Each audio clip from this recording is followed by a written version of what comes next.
It Takes by Lifehouse. Hello, I'm Sean Cheek and welcome to my easy piano lessons.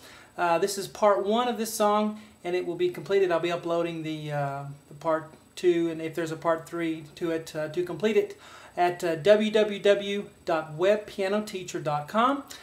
And today is May the 20th, 2008, so that'll be tomorrow when we get the other lessons on there. And then, you know, of course, if you're a member of the site, you can download all of the lessons and have them on your computer. But let's start here. What I did is I put the melody in the right hand. Sometimes I do that. Sometimes I, you know, just especially if it's a piano piece or a piano accompaniment, I want to write, you know, what the pianist is playing. But this is a guitar song, and you know, I thought I'd put the melody in the right hand for all of you who like that. So I'll try to give you a little variety there. Because there's not really much going on in the accompaniment, you know, just a few little motives. So, and if you want to contact me, you can do so by sending me an email to easypianolessons@yahoo.com. This is a paid request. If you'd like to have your song done, it has to be approved. I won't do just any song. It has to be one that I think everyone will like. So run it by me if you want to. And contact me about that. But this is the little intro right here at the bottom. And we're going to start with middle C and G below that. Here, okay, so I have middle C and G together, and I'm going to play it together again, and then I'm going to play an E above middle C, and then I'm going to go back to that same C and G. Play it again, and then back to that E, and then back to the C and G. So the hard part is going to be the rhythm and putting the hands together, not necessarily the notes, but the right hand's going. Okay?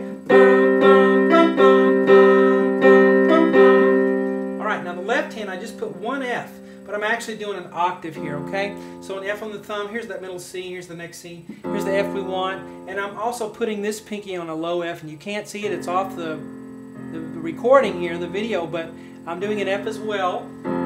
If you can't reach that, just do the top F is fine with one finger. You see we just have those repeated F octaves. Now what I did, excuse me, I bumped the camera there, is I wrote in, you know, where you can play those F octaves. But in reality, if you can do this, what we want to do is kind of improvise the left hand octave with a sort of rhythm. And I'm just kind of going back. I'm going to play it right here so you can see, but you can do something like this. You know, and you might do something different every time, and that's how you want it to be. But I put it here so if you can't improvise like that, you can have something to look at, so you have something definite to put in there. So I'm going to show you where to put it in there. So we're going to play this together, hands together. So the C and the G and the left hand F octave together, and then right, and then put this left hand in between, and then right, and then put the left hand in between, right, left, right, left, right, right, left. Okay, you can just follow along and see where the hands play together. Now here's the rhythm for it in slow motion. Here we go. And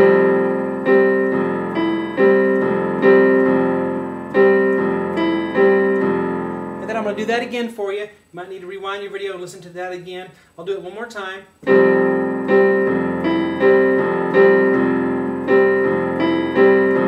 Okay, and then when you improvise, you do something like this. You know, so you can jump in there and try to do something like that.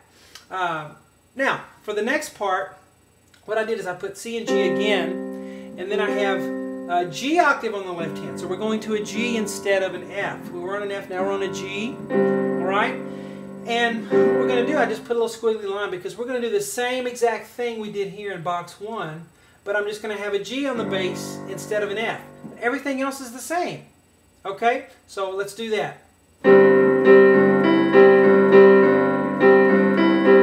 See that? I did the C and the G, and I did the G octave, and I did the exact same thing we did in box 1, okay? And you want to do that 2 times total. I have a bracket there, 2 times total. So the whole intro will go in here, and then start over and do it again, and that makes the 2 times. Now here we start the verse. Ba-bum, ba-bum, ba-bum, ba-da-ba. I don't know the words, but I know the melody here. So we're going to do an A above middle C. Now the artist is singing it down here, but I put it up here, but it's going to sound better as a piano arrangement if I do it here. So A, and then I'm going to have F and C together like that. All right, so bum-bum. Then I'm going to do A to C and F again. Then I'm going to do it one more time. So that's a C and that's an F. So 3 times. 1, 2, 3. Ba-bum, ba-bum, ba-bum. Okay? Left hand's on an F octave. And again, we're just going to improvise there. If you need notes in there, I'll put them in there. You can actually do an F here. And then one more F right there. Okay, so then you would get, I'll do this box in slow motion.